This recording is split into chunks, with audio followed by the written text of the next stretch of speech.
Babu qaulin Nabi sallallahu alaihi wasallam, bab tentang perkataan Nabi sallallahu alaihi wasallam, la yamna'annakum min sahurikum adzanu Bilalin. Ya, jangan sampai engkau menghentikan sahurmu karena adzannya Bilal. Ya. Bilal adzan maksudnya ketika Bilal adzan misal Allahu akbar, kata Nabi kalau Bilal masih adzan, kamu terus saja makan, jangan berhenti sahur. Kalau orang baca cuman sampai sini dan tidak belajar ilmu hadis, hati-hati. Baca teksnya, baca terjemahan, dipraktekkan, yakin saya begitu subuh adzan masih makan. Ya, Nabi aja yang bilang kok hadis Nabi, bukan Nabi memahamkan seperti itu. Kita yang harus mengerti apa yang dimaksud dengan kalimat ini. Nah, saya ingin sampaikan dulu teman-teman sekalian. Jadi di zaman Nabi itu, ketika Nabi SAW hijrah ke Yathrib dan berubah menjadi Al-Madinah Al-Munawwarah, secara singkat saja, supaya tidak terlampau panjang, secara singkat nanti ada dua orang yang ditugaskan oleh Nabi SAW untuk mengumandangkan azan di waktu subuh. Ya, yang pertama Bilal bin Rabah, yang kedua Abdullah bin Abi Ummi Maktum. Nanti ada kisah tersendiri sebetulnya. Jadi Allahu Akbar ya. Kadang-kadang kita malu juga dalam situasi seperti ini. Sahabat Abdullah bin Abi Ummi Maktum dengan segala kemuliaannya yang dimuliakan oleh Allah hingga menurunkan surat Abasa itu, ya, beliau pandangannya ditutup oleh Allah Subhanahu wa taala dari maksiat sehingga tidak bisa melihat maksiat dengan matanya seumur hidupnya, dan ini tanda kemuliaan dari Allah Subhanahu wa taala.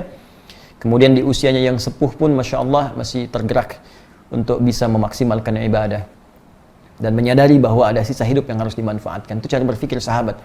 Jadi sebetulnya begini, kalau kita merasa yang dulu itu pernah banyak yang sia-sia, maka sisanya jangan dibiarkan begitu saja.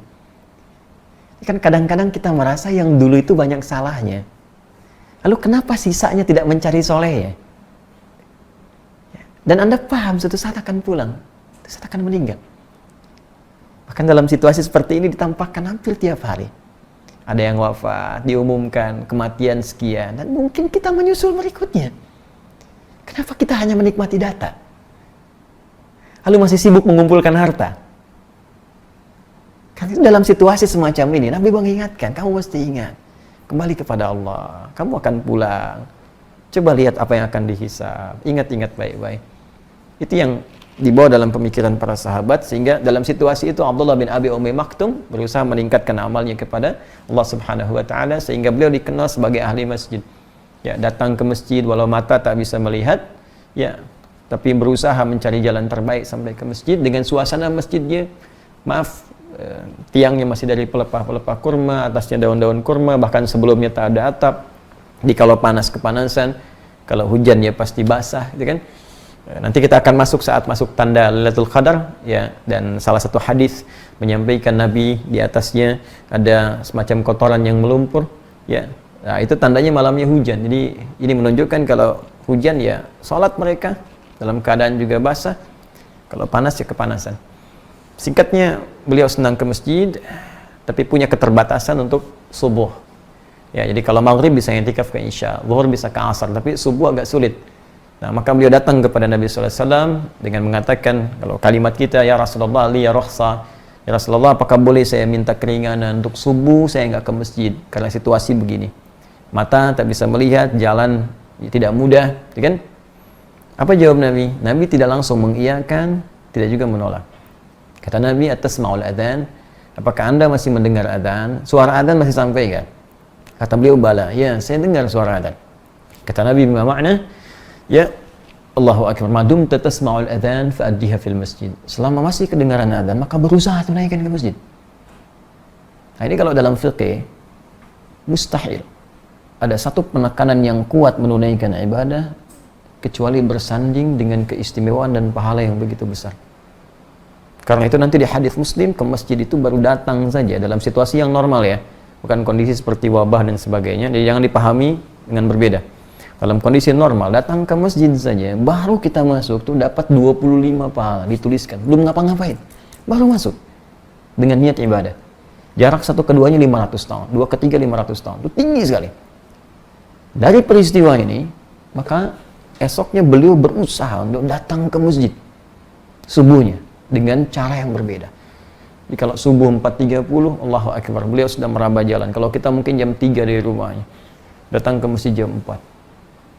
Yang kita tahu selama ini Bilal bin Rabah yang adzan radhiyallahu taala anhu, sejak peristiwa itu Abdullah bin Abi Ummi Maktum adzan subuh.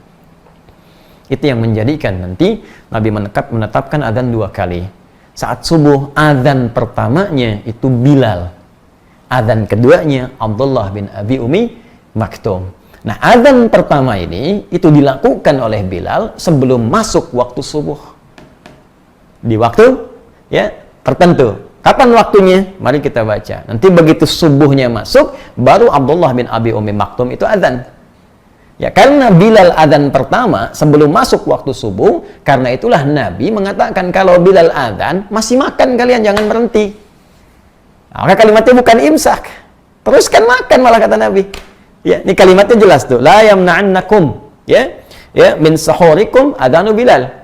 Ya, ayo teruskan, jangan kalian berhenti karena adzannya Bilal, karena adzan Bilal itu belum masuk subuh. Ya, ini barangkali yang agak keliru dipahami sementara orang, sebagian dibaca hadisnya mengatakan saat adzan masih boleh makan. Nah, ini yang dibaca baru sebagian hadisnya. Jelas ya?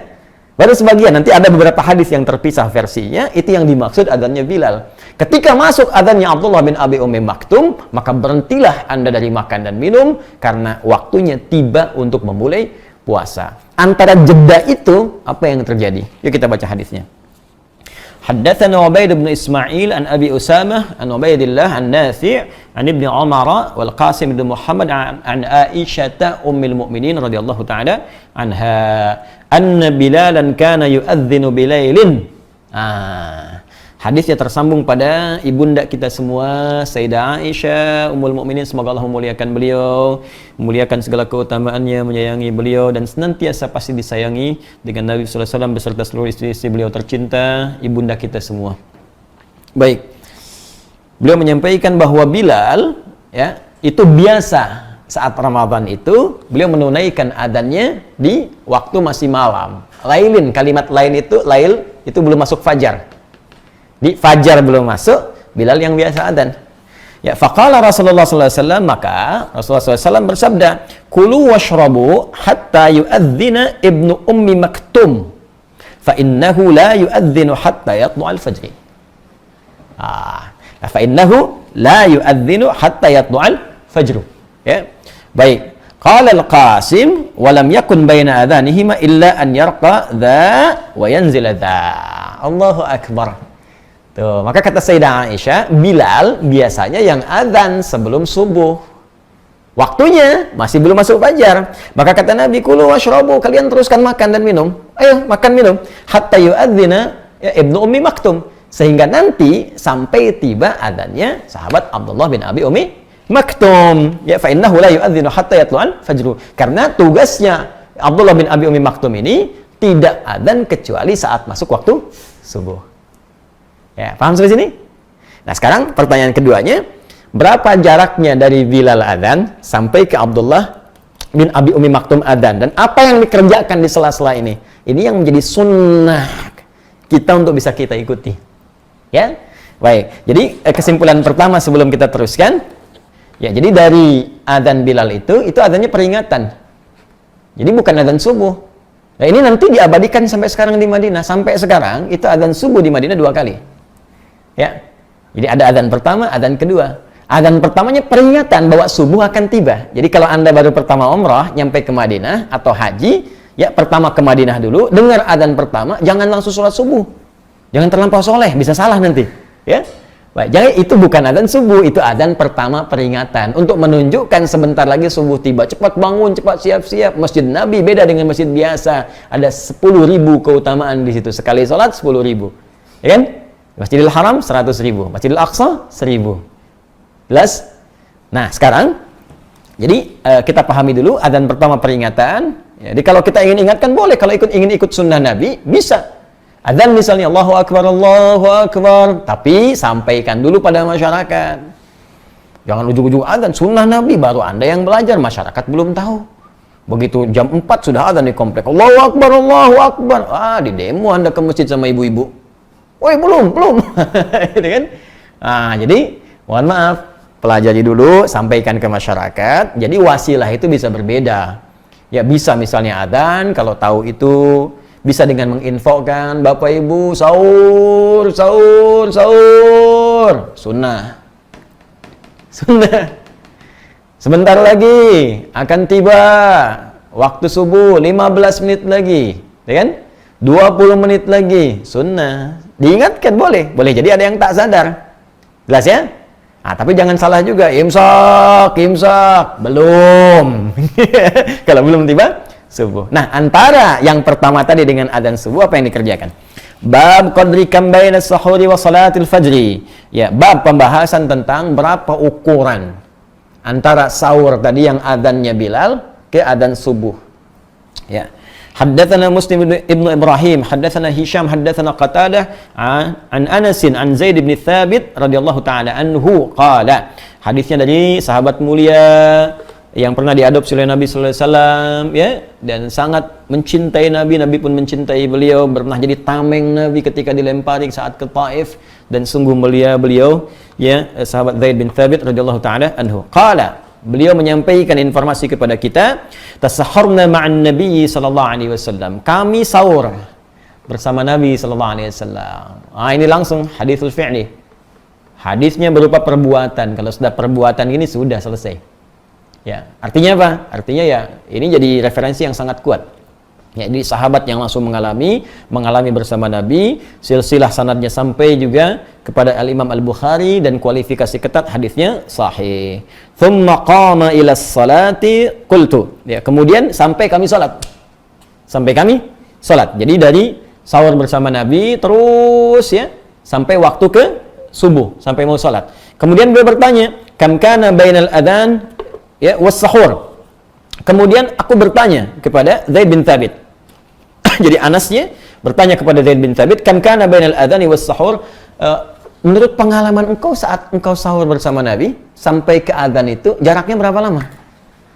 Ya, kata Zaid bin Thabit, qala qadra 50 ayatan, sekitar bacaan 50 ayat Al-Qur'an dibaca dengan tartil. 50 ayat, teman-teman sekalian. Ya, An-Naba lebih sedikit lah, ya kan? Jadi kalau kita baca itu ya kurang lebih 15 menitan lah. Ya, 10-15 menit. Jadi kalau kita mau ambil kesimpulan ke sini, 15 menit sebelum waktu subuh tiba, kita bisa sampaikan ke masyarakat, sebentar lagi subuh tiba, waktu sahur berakhir, Bapak Ibu sekalian, harap segera menyempurnakan sahurnya, isi dengan istighfar dan persiapkan subuh menjelang tiba. Atau kalau mau pakai lebih sunnah lagi, baca Al-Quran, dibaca sampai subuh tiba. Makanya di Allahu Akbar, senang sekali di kampung-kampung daerah-daerah itu banyak sunnah Nabi dipraktekkan. Jadi tidak banyak teori, tidak banyak cakap, tapi sunnah dipraktekkan. Karena ulama kita dulu itu sebelum mengajar sudah punya sanad di hadisnya. Ya, mereka itu menyampaikan nggak kompleks kepada masyarakat, simpel aja. Jadi perintahnya itu lebih berupa perilaku. Ayo sebelum azan ngaji dulu, ya kan? Nanti sebelum itu sampaikan dulu ke masyarakat begini. Itu sebetulnya sunnah. Mereka sudah khatam. Kalau kita lihat sanadnya pun ada. Jadi bukan ngaji kayak kita begini. Ya, mereka sudah hafal tuh. Sudah dibacakan depan syekh, mereka baca, dikasih ijazah. Sanadnya ada semua. Tapi untuk memudahkan ke masyarakat yang awam itu jangan diberikan banyak teori. Diberikan yang paling mudah. Diberi teori pusing mereka. Ya. Nah, jadi ini gambarannya. Jadi pertama kita sudah mendapatkan informasi bahwa untuk puasa Ramadan itu tidak boleh sembarangan. Tidak bisa Anda hanya sekedar mohon maaf tahan lapar, tahan haus, nanti masuk ke dalam satu hadis Nabi sallallahu alaihi wasallam, "Rubba shaimin laisa lahu min shiyamihi illa al-ju' wal 'atash." Tidak sedikit orang puasa tidak dapat apapun dari puasanya kecuali hanya rasa lapar dan haus saja. Mesti ada ketentuan yang kita pelajari, mesti ada aturan yang dipahami, ya. Kemudian yang kedua, dalam penunaian ini mesti jelas mengetahui waktunya dari mulai subuh sampai dengan ke maghrib kita puasa. Itu yang disebut secara bahasa dengan saum, siam ataupun imsak. Dan jangan salah paham dengan nama imsak. Imsak yang dimaksudkan dalam kalimat ini secara bahasa itu senafas dengan siam, senafas dengan saum, artinya puasa. Jadi kalau masuk waktu sebelum fajar tiba, itu masih waktunya boleh makan, ya boleh sahur, boleh minum, tapi kalau sudah fajar tiba, itu yang dimaksud dengan imsak. Jadi imsak dalam pengertian ini bukan 5 menit, 10 menit sebelum waktunya adzan tiba, tapi pas saat fajar tiba. Kecuali kalau yang Anda maksudkan imsak dalam pengertian istilah orang Indonesia. Kan? Yang diminta misalnya yang dimaksud siap-siap gitu. Kecuali itu. Tapi kalau kedengaran orang Arab makin bingung lagi nanti. Ya. Karena itu silahkan manfaatkan dan kita saling mengingatkan, dan bagus ya, era modern kekinian suasana mengingat ini bahkan disampaikan dalam bentuk yang lebih detail lagi lewat jadwal puasa. Ya, jadwal puasa sudah ada. Ini makin bingung juga nih. Ya, jadwal puasa kita, tapi yang disebarkan itu jadwal imsak. Coba ya. Ya, benar sebetulnya kalimatnya jadwal imsak, jadwal puasa. Cuman masalahnya yang muncul kok jadwal sholat. Coba cek ya. Jadwal imsakiyah, jadwal imsak. Tapi yang keluar jadwal sholat. Harusnya kalau jadwal imsak konteksnya ke sini jadwal puasa. Ya, ini kan makin aneh lagi nih. Imsak maksudnya wah, ini kan siap-siap. Kalau bikin jadwal siap-siap, tapi ketika muncul jadwalnya jadwal sholat, jadwal imsakiyah, jadwal sholat dari subuh sampai ke isya. Terus dalam praktek makin bingung lagi. Tapi kita coba berikan pemahamannya dan tidak perlu saling menyalahkan. Kita belajar untuk menjadi lebih baik. Apa yang kita kerjakan tanpa kita belum tahu dasar pengetahuannya, maka insya Allah dinilai pahalanya oleh Allah, tetap mendapat pahala karena keimanan kita.